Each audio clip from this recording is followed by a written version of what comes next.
Assalamualaikum warahmatullahi wabarakatuh. Alhamdulillahi rabbil alamin. Wassalatu wassalamu ala ashrafil anbiya'i wal mursalin. Wa ala alihi wa ashabihi wa man tabi'ahum bi ihsanin ila yaumiddin. Amma ba'd. Pada video pembelajaran kali ini, kita akan belajar sejarah kebudayaan Islam kelas 12 semester genap dengan judul Perkembangan Islam di Asia Tenggara. Peta konsep perkembangan Islam di Asia Tenggara. Islam di Malaysia, Brunei Darussalam, Thailand, Filipina, Vietnam, Singapura, dan Myanmar.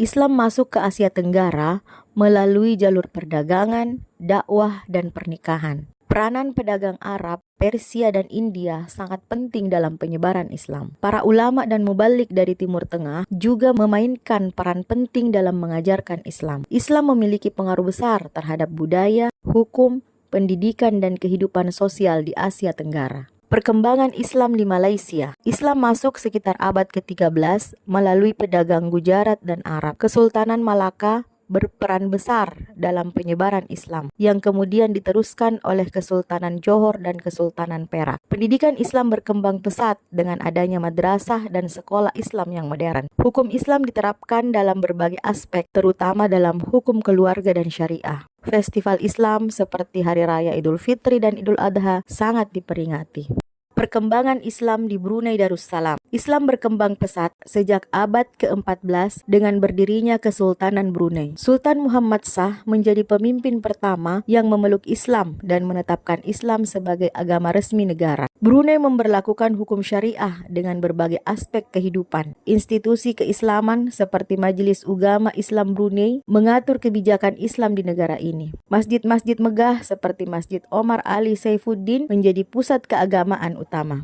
Perkembangan Islam di Thailand. Islam berkembang di wilayah selatan Thailand seperti Pattani dan Yala. Kesultanan Pattani merupakan pusat penyebaran Islam sebelum masuknya kolonialisme. Muslim di Thailand menghadapi tantangan dalam mempertahankan identitas budaya dan agama mereka. Beberapa sekolah Islam dan pondok pesantren masih menjadi tempat pendidikan utama bagi Muslim Thailand. Islam tidak menjadi agama resmi negara, tetapi populasi Muslim tetap berkembang dengan adanya komunitas yang kuat. Perkembangan Islam di Filipina.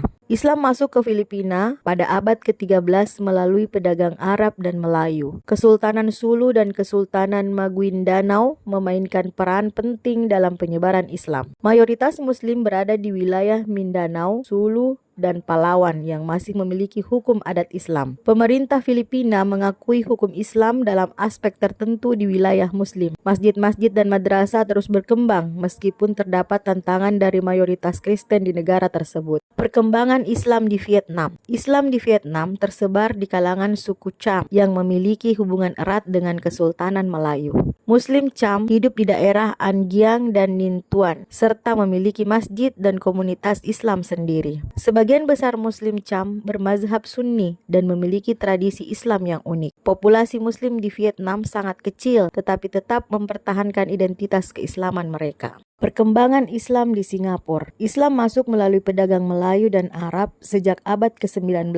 Berkembang di kalangan etnis Melayu, India Muslim, dan Arab. Singapura memiliki beberapa masjid bersejarah seperti Masjid Sultan dan Masjid Abdul Ghafur. Dewan Agama Islam Singapura mengatur urusan keislaman, termasuk pendidikan dan pernikahan. Meskipun minoritas, Muslim di Singapura memiliki hak beribadah dengan bebas. Perkembangan Islam di Myanmar. Islam masuk melalui perdagangan sejak abad ke-9 dan berkembang di komunitas Rohingya serta etnis lain. Muslim di Myanmar menghadapi tantangan politik dan sosial. Meskipun mengalami diskriminasi, komunitas Muslim tetap mempertahankan identitas budaya dan agama mereka. Masjid-masjid di kota-kota besar seperti Yangon dan Mandalay masih berfungsi sebagai pusat keagamaan. Kesimpulan, Islam berkembang di Asia Tenggara melalui berbagai jalur, terutama perdagangan dan dakwah. Setiap negara memiliki karakteristik perkembangan Islam yang berbeda-beda. Islam memberikan kontribusi besar dalam aspek budaya, hukum, pendidikan, dan sosial di Asia Tenggara. Meskipun menghadapi berbagai tantangan, Islam tetap berkembang dan memiliki pengaruh yang kuat di kawasan ini.